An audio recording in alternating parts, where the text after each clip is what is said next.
à tous, nous sommes très heureux de vous retrouver une nouvelle fois pour un nouveau webinaire. Ce contenu exclusif est proposé par la plateforme d'échange Pharmacy Lunch que je représente en tant que responsable communication et avec le soutien du collectif pour un nouveau Grenelle de la santé. En quelques mots, pour celles et ceux qui ne connaissent peut-être pas encore Pharmacy Lunch, c'est le réseau social sécurisé et éthique des professionnels de la pharmacie. Conçu avec et pour des pharmaciens, vous pouvez notamment communiquer, vous informer, partager de bonnes pratiques au sein de la communauté, grâce notamment à la messagerie instantanée, les lunchs de discussion ou les vidéos métiers. Aujourd'hui, vous êtes environ plus de 4000 pharmaciens à avoir rejoint la plateforme et échangé de manière confidentielle et sécurisée. Je vous y invite à découvrir l'ensemble de nos services, comme la base de données de médicaments Teriac, les offres d'emploi avec Team Officine, l'annuaire géolocalisé de vos confrères et consoeurs, et bien plus encore. Pharmacy Lunch, c'est aussi comme aujourd'hui l'organisation d'événements sur des sujets d'actualité variés pour vous accompagner concrètement au quotidien dans votre métier. Je vous rappelle que nous sommes en direct et que vous posez toutes vos questions dans le chat qui sera mis à votre disposition. Ce contenu sera également disponible en replay dans quelques jours dans Pharmacy Lunch. Dans ce nouvel épisode, nous allons évoquer comment réinstaurer la bienveillance au centre des relations patients et d'enseignants. Et pour nous éclairer sur ce sujet, nous recevons aujourd'hui Adrien Chaboche, médecin généraliste, fondateur du centre Vitruve, spécialisé en médecine intégrative. Alain Olapi, représentant des usagers à l'AP-HP, et Olivier Rosaire, président de l'URPS pharmacien de la région Auvergne-Rhône-Alpes. À l'animation, vous retrouvez Stéphane de Vendreuve, journaliste santé, rédacteur en chef de Terragora. Bonjour messieurs et bon webinaire. Merci. Merci Aurélie et bienvenue à toutes et à tous. Alors comme vient de le dire Aurélie, ce webinaire s'inscrit dans la continuité du premier rendez-vous régional qui a été organisé à Lyon il y a 3 semaines maintenant par le collectif pour un nouveau Grenelle de la santé, collectif qui vise à initier un pacte citoyen en santé pour restaurer le dialogue entre soignants, patients et aidants et ainsi promouvoir une bientraitance réciproque. En clair, à instaurer un véritable pacte citoyen en santé. Des objectifs qui nécessitent avant tout de connaître les attentes des patients et d'où ma première question à Alain. Que souhaitent les patients, Alain? Tout est dit dans votre présentation, Stéphane. Les patients ne souhaitent qu'une chose, ne pas être une maladie à guérir ou à tenter de soigner. La bienveillance entend une manière de communiquer entre deux humains. C'est ça qui fait défaut parfois. Et évidemment, je vais dire que des poncifs, si j'ose dire, ce que souhaitent les patients aujourd'hui, c'est la proximité, de l'écoute, une approche globale de leur quotidien avec une maladie, d'autant plus si elle est chronique, invalidante, voire de fin de vie. Aujourd'hui, je dirais les mots-clés, outre ceux que vous avez prononcés, du pacte, etc., c'est le partenariat, l'alliance thérapeutique, la décision médicale partagée. Voilà des mots qui posent une relation humaine. C'est ce qu'on attend. Olivier Rosaire, en quoi le collectif, donc pour un nouveau Grenelle de la santé, on ne l'a pas dit, mais le collectif que vous présidez, peut-il contribuer à répondre à ces attentes, à cette demande en quelque sorte? Alors Stéphane, en quoi il peut contribuer? Déjà par ses travaux, hein, ce n'est pas qu'un collectif qui fait des constats.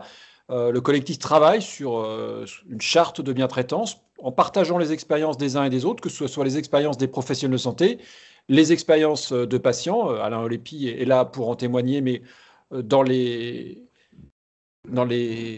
événements qu'on a organisés, donc il y a eu Paris et puis il y a eu Lyon il y a 3 semaines, on fait intervenir un certain nombre de personnes pour justement voir un petit peu comment ça fonctionne un peu sur tous les territoires et de ces retours d'expérience, d'essayer de construire quelque chose, notamment autour des travaux d'Adrien Chaboche qui participe à ce webinaire.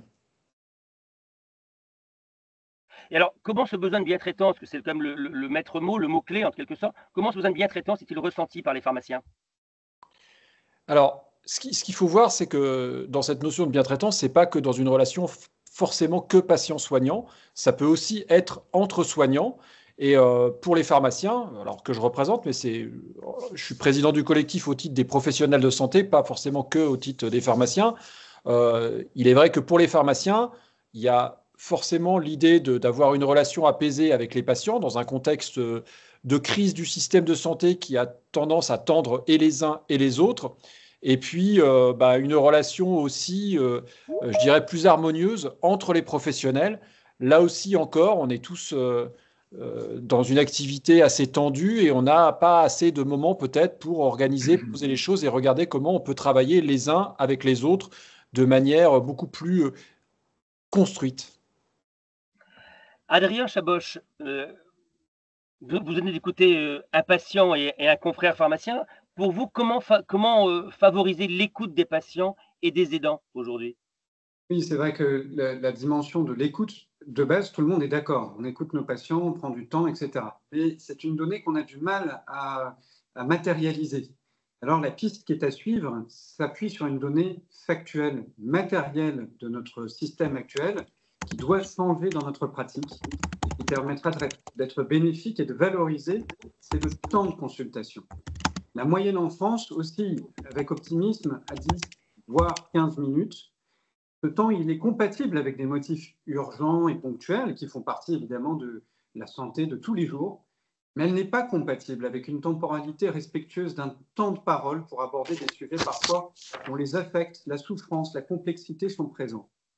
Et donc l'écoute, le corollaire, c'est que les soignants doivent être formés à des compétences spécifiques d'écoute. Et pour ça, ce n'est pas simplement de le dire. Il y a un champ théorique, pédagogique, clair, structuré, organisé, avec des compétences. Ça peut s'appeler l'approche centrée patient et la communication thérapeutique. Et puis, les former ne sera pas suffisant parce qu'il faut aussi, et nous allons en parler, repenser aussi le modèle d'exercice et le modèle de rémunération. Et est-ce que finalement, ce que vous venez de nous expliquer là en quelques mots, ce ne serait pas ce fameux concept de médecine intégrative que vous avez développé et initié au sein du centre Vitruve, au sein duquel vous œuvrez, comme l'a dit Aurélie en introduction?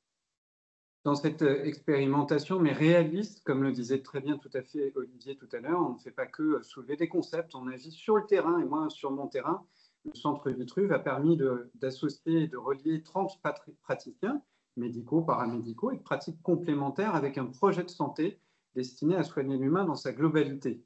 La médecine intégrative, c'est une combinaison coordonnée et ancrée dans la science des traitements conventionnels, le meilleur de la médecine, et des médecines dites complémentaires. Complémentaire veut dire pas alternatif, pas perpendiculaire, mais dans le sérieux des pratiques qui ont apporté un bénéfice aux patients et une sécurité.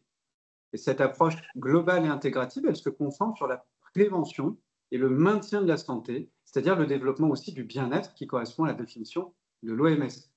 Elle offre donc aux patients une approche thérapeutique globale centrée sur l'ensemble de la personne et son projet de soins. Donc c'est un modèle de collaboration avec le praticien et le patient dans une horizontalité. Ça met le patient au centre de son projet de soins, ça le responsabilise, l'encourage à s'impliquer activement dans ses soins.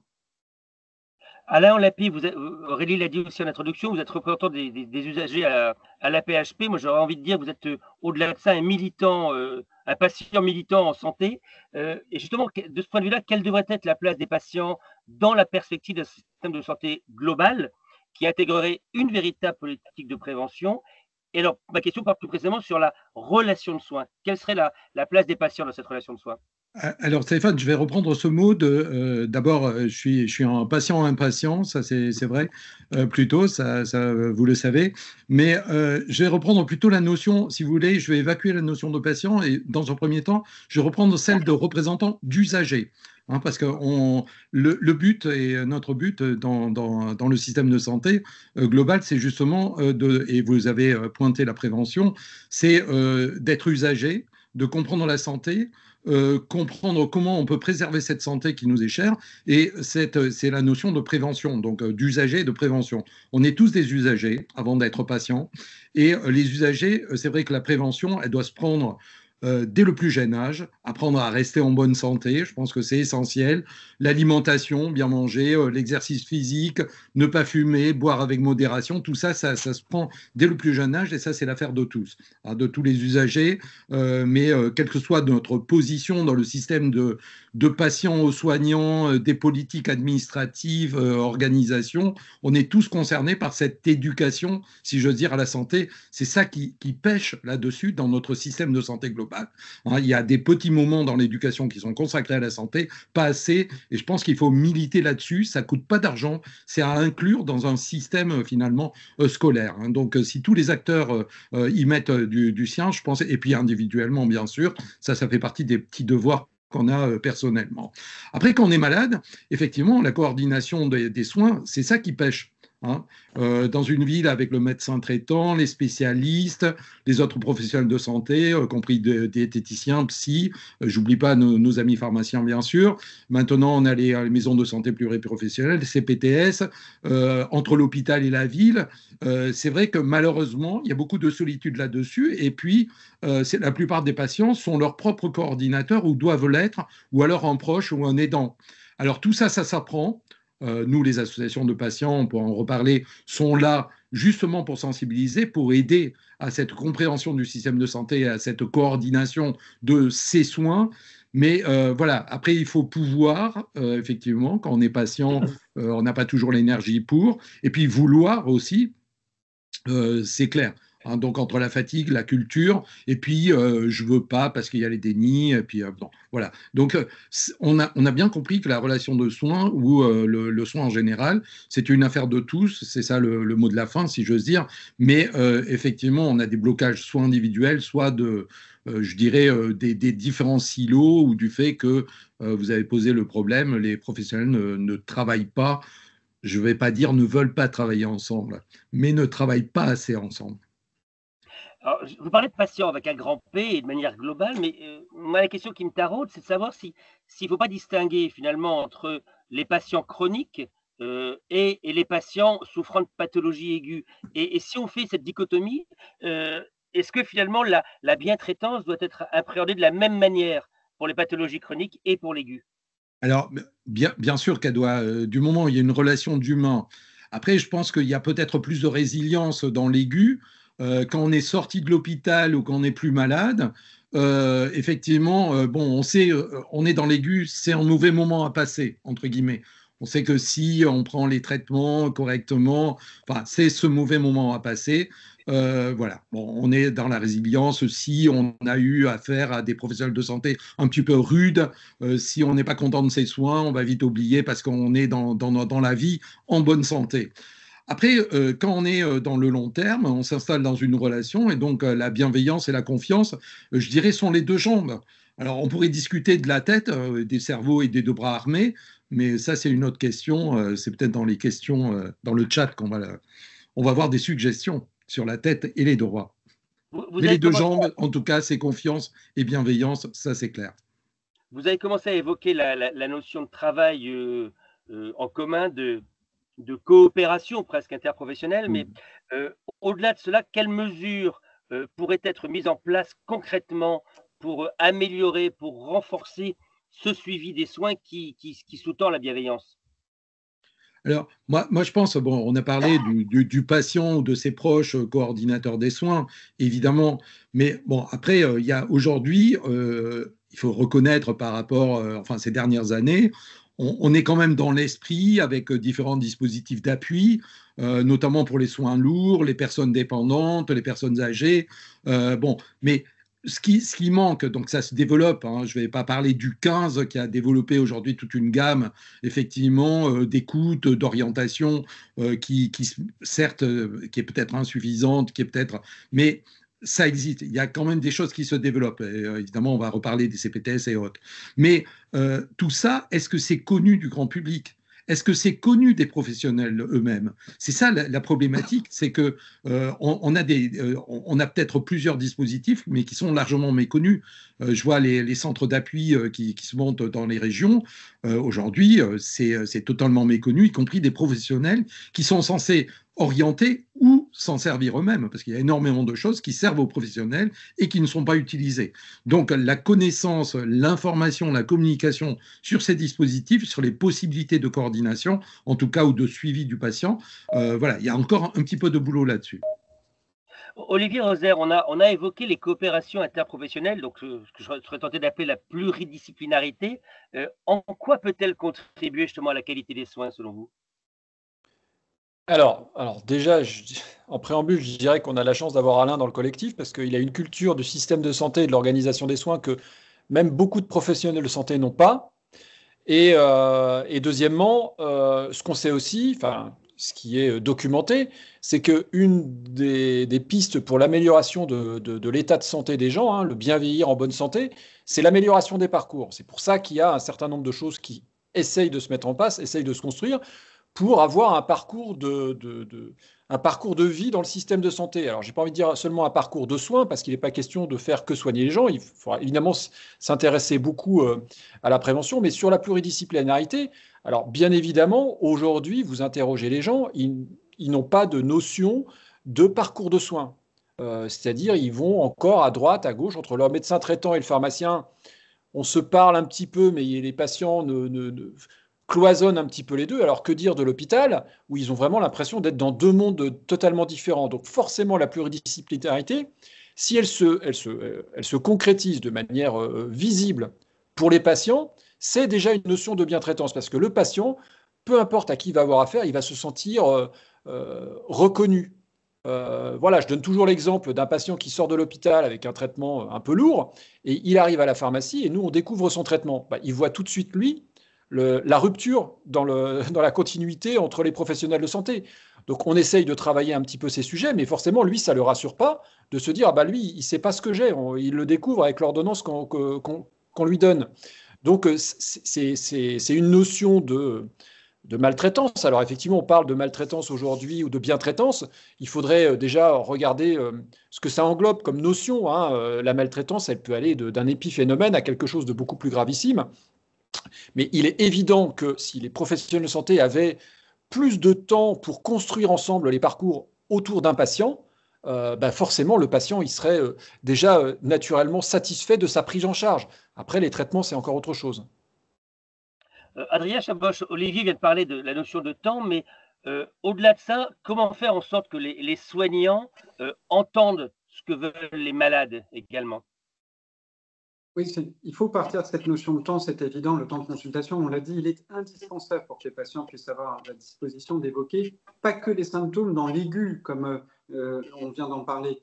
L'histoire de la santé d'un patient, c'est une histoire qui ne pourra être que individuelle, singulière et unique. Et c'est une histoire qui se marque dans le temps, même pas dans la maladie chronique, je dirais, c'est-à-dire dans le temps d'accompagnement au cours de la vie. Début, à la fin et par toutes les étapes, avec parfois plus de consultations et moins de consultations. Et il faut rendre compte pour que le patient sache qu'autour de lui, il y a des gens. Je prends un exemple, quand quelqu'un va aux urgences, il va avoir un bilan, il va avoir une infirmière, un docteur, il va peut-être faire un examen de biologie, un examen d'imagerie, il va peut-être avoir l'interne, l'externe qui va venir le voir. Mais ces agents-là ne discutent pas réellement. Il y a un paradigme là de séquençage et d'addition. Or, quand les acteurs de santé parlent entre eux, il faut du temps, mais il faut aussi une disposition concrète. Il faut qu'ils soient à un même endroit, à un même moment et autour du patient. Et on peut basculer d'un paradigme de l'addition et du découpage à un paradigme même, je dirais, de transdisciplinarité. C'est-à-dire, on n'est pas tout puissant, on ne peut pas tout soigner et on n'en aura jamais les possibilités. Par contre, on peut être plus fort ensemble. Et ce plus fort ensemble nécessite du concret. On ne peut pas le faire qu'en dématérialisé. On peut être là autour du patient. Et le retour des patients qui sont suivis dans des parcours coordonnés de santé intégratif, là où je travaille, à Vitruve, me disent « mais je n'étais pas conscient d'avoir autant de personnes autour de moi ». Voilà, ça, ce sont des pistes qui remettent du réel, de l'humain, de la présence dans le concret d'un lieu, avec une triple unité, le lieu, le temps et l'action. Adrien, j'entends bien ce que vous nous expliquez là, mais est-ce qu'il n'y a pas également un problème de posture, finalement, des soignants dans une position de sachant au regard de patients? Et j'aurais presque envie d'appeler ces fameux patients des actions, des patients actifs en quelque sorte, non plus passifs. Donc, comment sortir de cette posture de sachant? Oui, c'est vrai que souvent, je propose avec humour à mes patients de renverser le paradigme sémantique, c'est-à-dire que je dis que c'est moi le patient, parce que moi, je patiente à leur côté pour les accompagner. J'attends, je patiente, je prends mon temps et je les accompagne où qu'ils soient. Et le soignant, c'est bien la personne qui est en face de moi, parce que moi, le soir, je ne serai pas là à prendre son médicament à sa place, je ne serai pas là à aller en séance de thérapie, par exemple, ou à aller faire de la kiné. C'est lui qui est l'acteur opérationnel. Moi, je suis la guidance. Alors effectivement, nous avons heureusement fait évoluer notre modèle de posture relationnelle dans le modèle de santé occidentale. Heureusement. Mais il faut comprendre quelque chose quand même dans la construction d'un professionnel de santé. Un professionnel de santé, c'est quelqu'un qui a le plus souvent passé des concours.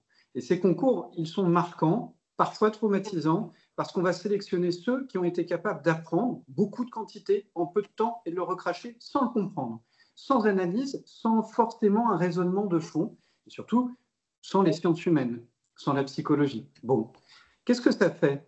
Mais on crée des identités professionnelles et des professionnels de santé qui vont exercer pendant 30 à 35 ans.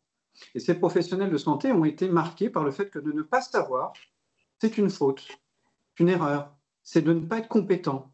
Alors c'est très difficile pour mes confrères et consoeurs d'accepter de redescendre de cette position verticale qui est protectrice, parce que je suis sachant. Alors si je sais, je sais. Si je ne sais pas, ça, c'est pas possible. Si ça ne marche pas, c'est que c'est la faute du patient. Ça, c'est de la maltraitance. Et ça, on l'entend énormément. Ou bien je refile le patient à quelqu'un. Bah, allez voir mon confrère. Et là, on découpe encore, on est dans ce paradigme de découpage. Non, il faut redescendre dans une horizontalité. La haute autorité de santé a donné des recommandations pour travailler dans un modèle de collaboration partagée, de décision médicale partagée. C'est un concept avec toute la technicité qui va avec. Ça doit s'appliquer de façon à ce qu'un docteur, un médecin, un professionnel de santé n'ait pas peur de dire « je ne sais pas, mais je suis là pour vous aider » parce que là où j'ai une plus-value, c'est d'être l'accompagnant, pas forcément le sachant. Et ça, c'est une valorisation à remettre en place. Olivier Rosaire, Adrien Chabot vient de parler de la formation des docteurs en médecine. Et vous, les docteurs en pharmacie, est-ce que si vous êtes formés de la même manière, est-ce qu'il n'y aurait pas des points d'amélioration dans votre formation à envisager justement pour sortir de cette fameuse posture qu'on évoque tout à l'heure? Alors, il est évident qu'aujourd'hui, les études des professionnels de santé au sens large ne sont pas très orientées sur l'accueil et l'organisation du soin autour des patients. On apprend, on est des spécialistes, on est des scientifiques, peut-être encore plus en pharmacie où on parle essentiellement de médicaments, de chimie, etc. Le patient n'a quasiment aucune place dans nos études, hein, à la différence peut-être des études médicales où il y a la prise en charge du patient. On est là pour honorer des traitements prescrits. Donc, on part complètement de zéro. Et pour autant, c'est assez paradoxal, puisque nous, notre premier rôle, c'est d'être le premier accueillant de patients en médecine de ville. On dit bien, on peut aller en pharmacie, voir son pharmacien tout le temps. Et pourtant, on n'est pas du tout. Alors, former, je ne sais pas il faut former, c'est quand même la prise en charge, je dirais, empathique des gens. Bon, c'est déjà au départ une certaine nature. Alors, c'est pour ça que je pense que dans les métiers qu'on essaye d'apprendre et d'exercer, il faut avoir quand même, de manière assez naturelle, ce sens-là, le sens de l'accueil des gens. On ne peut pas avoir des scientifiques purs. Les scientifiques, c'est bien pour faire de la recherche, pour trouver des innovations, des choses comme ça, mais un professionnel de santé, ça reste quelqu'un qui s'occupe d'une autre personne. Et c'est évidemment quelque chose qui manque. Alors, bon, c'est un sujet très compliqué, les études des professionnels de santé, les études de pharmacie que je connais, c'est complexe. Je pense qu'à un moment donné, c'est vrai que je vois entre la fin de nos études et le début de notre carrière professionnelle, en fait, il y a un gouffre de réalité.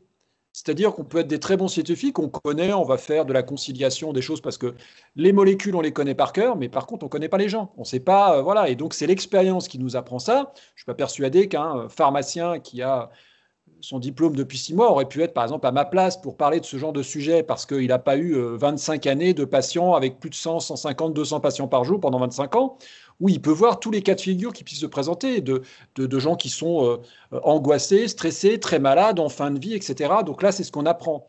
Alors, c'est compliqué d'apprendre tout ça pendant les études, mais je pense que pour autant, c'est quelque chose qui doit se faire dans un concept un petit peu plus général aussi de notion de santé publique. C'est-à-dire qu'on est là pour mettre en œuvre des doctrines de santé publique au regard de nos spécialisations des uns et des autres. Et il faut que dans nos études, à un moment donné, on se pose là-dessus d'une manière ou d'une autre. Et là, il faudrait peut-être voir avec des doyens de fac comment est-ce qu'il est possible de faire le lien. Enfin, je pense que même Adrien, je vois qu'il hoche la tête, mais c'est vrai, les professionnels qui exercent depuis 10-15 ans se disent « Ah, mais si, à la fac, j'aurais bien aimé qu'on fasse un peu différemment. » On voit bien ce gouffre qu'il y a entre le moment universitaire et le moment de pratique, où on a du mal à se dire, oui, on a été formé à tout ce qu'on est aujourd'hui amené à gérer comme situation dans notre exercice.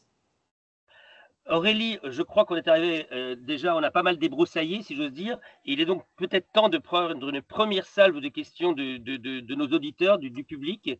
En avez-vous dans le chat? Tout à fait. Une Alors, question allez-y, qui concerne les CPTS. Permettent-elles de remonter ces informations? Alors, qui répond, messieurs? Lesquelles informations? Réponse courte, hein. C'est ça qu'il faudrait. On n'est pas très nombreux. Est-ce que la personne qui a posé la question pourrait la poser au micro, peut-être, pour préciser c'est quelles informations on fait remonter?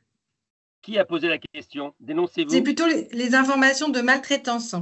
Ah, d'accord. Enfin, moi, je pense que c'est plutôt aux établissements, via les commissions des plaintes et réclamations, qu'on peut être au courant. Après, c'est compliqué. Enfin, les ARS reçoivent des signalements, les ordres reçoivent des signalements.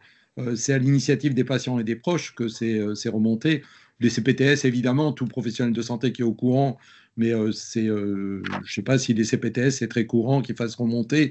L'idée, c'est quand même de la maltraitance. Quand on a un cas, surtout quand on est dans des structures interprofessionnelles, c'est d'essayer que ça ne se reproduise pas. C'est d'analyser le pourquoi et puis de faire que ça ne se reproduise pas. C'est ça l'idée quand même. Hein. Après, comme disait Adrien, à quel moment on a le temps, enfin, qu'est-ce qui est organisé autour de ça? C'est-à-dire qu'on peut avoir cette information-là à un moment donné.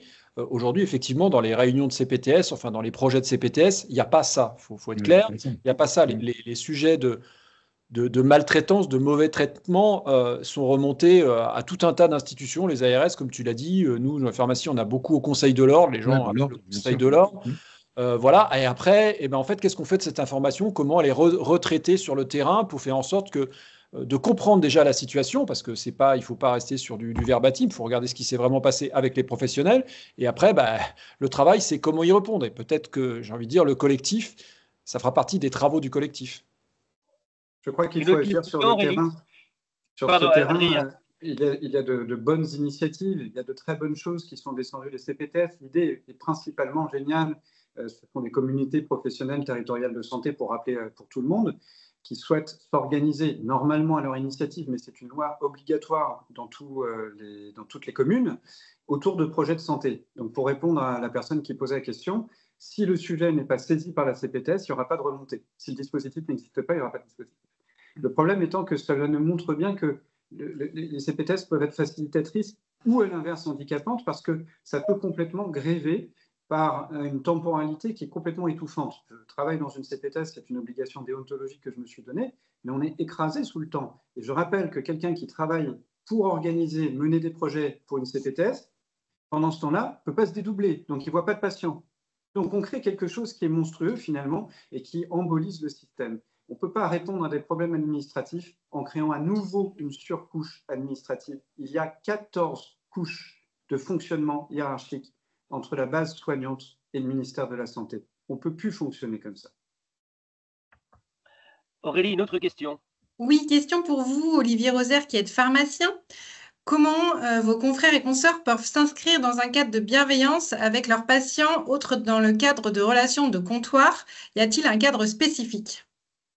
Alors non, il n'y a pas de cadre spécifique, et quand on parle de cadre spécifique, c'est un cadre conventionnel. Il n'est rien prévu. Pour autant, connaissant quand même un grand nombre de mes consoeurs et confrères, c'est quelque chose qu'on fait un peu comme M. Jourdain et sa prose, on fait généralement de manière assez naturelle. Hein. Il est fini le temps où le pharmacien était derrière son comptoir en blouse blanche. Aujourd'hui, de plus souvent, on traverse le comptoir et on va discuter avec les gens de l'autre côté. On prend ces temps-là. Même si, effectivement, il faudra peut-être à un moment donné, conventionnellement, puisque bon, malheureusement, c'est comme ça que fonctionnent aujourd'hui les professionnels de santé conventionnés, il faudra peut-être organiser ça dans un temps dédié, parce qu'on ne peut pas tout faire. Donc cette prise en charge, cette reconnaissance aussi, il faut la structurer, parce que s'il y a un problème, effectivement, bon, on en parle entre nous dans notre CPTS, si besoin, mais pour le coup, c'est pas structuré, c'est pas organisé. Mais je pense quand même que dans le quotidien de l'exercice des pharmaciens, c'est quand même un sujet très récurrent. Très récurrent parce qu'en fait, on voit bien que, alors pour la notion de maltraitance, justement, qu'est-ce qu'est la maltraitance? Par exemple, vous avez quelqu'un qui vient, qui est diabétique et ses traitements ne sont pas disponibles, lui, il va avoir un sentiment d'être pas bien traité. Bon, ce n'est pas de la faute du pharmacien, mais malheureusement, le pharmacien doit être obligé de cette situation de maltraitance qui ne vient pas de lui-même et qui vient d'un système aujourd'hui qui est devenu très compliqué. Quand il a justement des difficultés d'accès aux soins et qui vient vers nous, il n'est pas forcément dans un état très détendu pour nous en parler, et on peut considérer que lui, il se sent en maltraitance dans le système de santé. Et nous, étant une porte ouverte très facile du système, il y a, alors, pour parler un peu vulgairement, un déversoir aussi qui peut se faire en pharmacie sur tout un tas de sujets qui ne sont même pas forcément directement liés à la pharmacie. Olivier Roser, je profite de l'occasion, la perche que vous me tendez, si j'ose dire. Vous êtes porté, vous avez été le porte-drapeau, le porte-parole des territoires en danger, puisqu'il y a aujourd'hui malheureusement un certain nombre d'officines qui se retrouvent sur la sellette. Alors, comment concilier cette recherche de bien-traitance, puisque vous l'avez évoqué dans cette notion de déversoir, entre guillemets, comment concilier cette recherche de bien-traitance avec la diminution du nombre d'officines et quelque part, ce qui faisait la force de notre beau pays, qui était le maillage territorial et qui aujourd'hui se retrouve remis en cause? Alors, bon, oui, effectivement, j'ai fait une alerte en début d'année sur des travaux qu'on a menés dans la région Auvergne-Rhône-Alpes sur la fragilité du réseau, parce que je préférais qu'on s'y intéresse avant qu'il y ait des problèmes majeurs de maillage sur le territoire. On n'a pas su prévenir les déserts médicaux. L'idée, c'était de prévenir un peu les déserts pharmaceutiques. Aujourd'hui, la situation globale est plutôt encore bonne. Si on mesure les temps d'accès à plus de 15 minutes pour un patient, ils sont extrêmement rares. Mais on a pointé ce sujet-là parce qu'on sent que si rien ne se passe et que si les difficultés continuent, il y aura cette problématique-là. Et il est vrai que, en ce qui concerne les pharmacies, on nous confie de plus en plus de missions, justement pour soulager un peu le système de santé. Et ce que je dis, c'est bien ça, mais s'il n'y a plus de pharmacie pour mettre en œuvre ces missions-là, ces missions d'accompagnement, ces missions de parcours, toutes ces missions de prévention, du coup, ça tombe. C'est-à-dire que on aura le droit de faire quelque chose dans un endroit où il n'existe plus rien. Donc c'est aussi un sujet qu'il faut traiter avec sérieux, parce qu'on ne peut pas considérer que en fait, demain, on veut un monde tout hospitalier. C'est juste plus possible du tout. On a développé la médecine ambulatoire sans jamais s'intéresser à la médecine de ville. Je veux dire, quand la doctrine a été faite de faire de l'ambulatoire à l'hôpital, ils se sont organisés à l'hôpital pour faire de l'ambulatoire. Est-ce qu'à un moment donné, on est venu nous voir en disant, bon voilà, à l'hôpital, on va s'organiser comme ça, donc vous, ça implique que… en fait, non, on ne nous a jamais parlé. On a découvert l'ambulatoire parce qu'il est arrivé comme ça, mais jamais on est venu nous voir pour nous en parler. Donc, à un moment donné, il faut bien se rendre compte que la médecine de ville, c'est quelque chose d'extrêmement important. Et vous avez des pays du nord de l'Europe qui ont beaucoup plus investi en proportion sur la médecine de ville. Et quand je dis médecine de ville, c'est infirmiers, pharmaciens, médecins, etc. Enfin, la médecine de ville, ils ont beaucoup plus investi en médecine de ville en proportion qu'en médecine hospitalière. Et du coup, on voit qu'il y a une espérance de vie en bonne santé qui est bien meilleure que dans nos pays. Donc, l'objectif, comme je dis toujours, pour que le système de santé fonctionne mieux, comme je l'ai dit il n'y a pas très longtemps, c'est surtout de ne pas l'utiliser. C'est de pas l'utiliser, le système. Moins vous l'utilisez, mieux il se portera, parce que si vous avez moins besoin de professionnels, du coup, les pénuries de personnel se sentiront moins, et les gens se porteront mieux de manière naturelle et évidente. S'ils n'ont pas besoin d'aller dans le système de santé, c'est qu'ils se portent bien. Donc, c'est quand même ça l'objectif à terme. Alors, on n'a pas le temps, là, aujourd'hui, dans ce webinaire, mais un des travaux du collectif, c'est aussi de travailler sur les axes de prévention. Aurélie, avez-vous une autre question du public? Alors, c'est plus un commentaire et une suggestion qu'une question. On nous dit dans le chat, la coordination, on en parle depuis 20 ans et c'est toujours très fragile. Il faudrait créer des postes infirmières coordination. Alors, si je peux me permettre de répondre, c'est une infirmière qui va poser la question. Oui. Non, mais c'est une blague.